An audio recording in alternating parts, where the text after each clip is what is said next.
As the winter snow and rain seeps into the chalk, hundreds of springs across the downs come to life.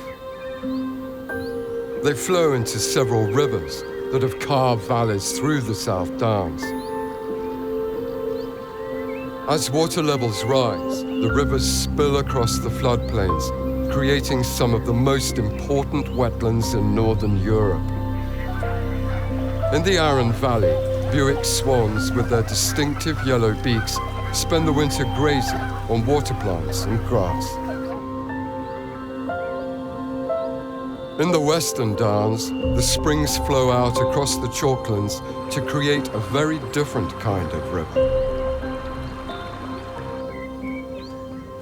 Here is the source of two very special rivers. The Rother, which begins at the base of Grandfather's Bottom just there, and the Meon on the other side of the valley. Fed by springs all year round, the Meon flows a short 21 miles down into the Solent. Its clear waters are under pressure from fertilizer and farm waste that leach into the river, but Nick Heisman of the South Downs National Park Authority has been working with the local community to clean it up. The rain comes down on top of those downs, it filters through that chalk, and it comes out purified by the chalk, and then we end up with crystal clear. They call this gin clear water. Some hydrologists think that some of this water coming past us now in the river might have fallen 60 years ago. It's taken all that time to filter through the rock. I didn't know that. And this gives rise to an amazing amount of biodiversity. By reducing pollution and widening the river edge habitat, the community has encouraged more birds to return and fish stocks to improve.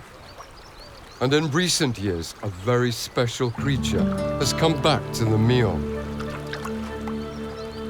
Watervole have returned, so we've been involved with the largest watervole introduction in the UK. It's been brilliant.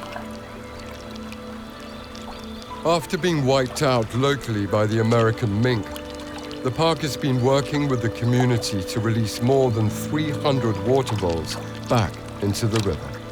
So we've enhanced the habitat, we've been controlling the American mink, and we've seen the watervole return in really good numbers.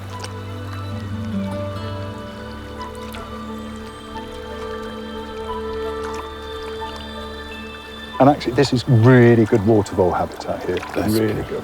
Everything they need right here. Beautiful, beautiful.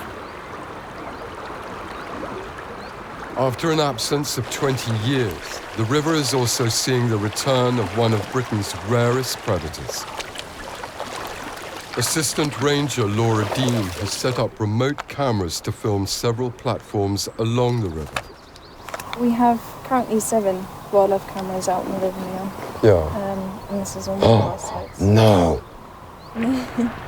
That's extraordinary. They've captured the first footage of otters in the South Downs for more than 20 years. So the otters use the mink graphs to sprint on. Yes. To sort of set out their territory. Yes. So a lot of these images are either the otters sprinting or smelling other otters that have sprinted on them. It's just so lovely to see them, to know that they're here. Definitely, yes. And we've got breeding otter with cubs. Fantastic. This year, they've returned to the Rother. We've had the first recorded evidence for a long time on the Rother. That's really fantastic. Exciting news. That's fantastic. Because we'd expect it here on the Meon, but to get it on the Rother, that means that we can start to see them move right across the rivers Yeah, of to the course. east of the Downs. Of course. Hopefully see them on the Cookme. You know. Oh, can you imagine? Yeah.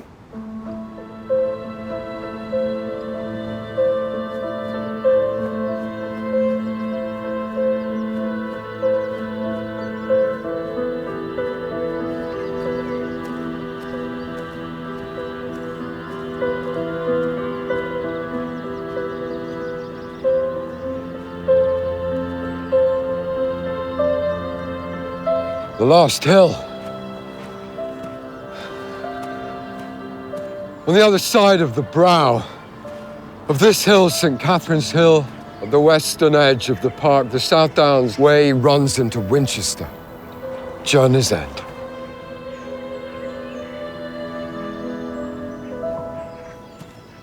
the ancient capital of England.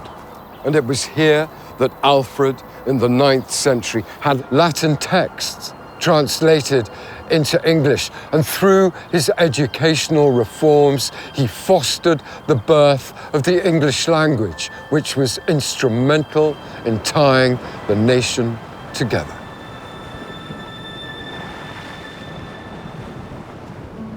The South Downs is seared into our psyche. I love this land. The land that I found over the last year, this land of silver rivers, this land of winding sheep tracks across the faces of escarpments, this land that has a wealth of butterflies, a wealth of wildflowers. But most of all, what I've learned is that this land has been formed by many different peoples. And you can see their influence through history, through the landscape, which they clearly loved, in every single aspect of this extraordinary national park. Long may it thrive. Long may it be a place of welcome.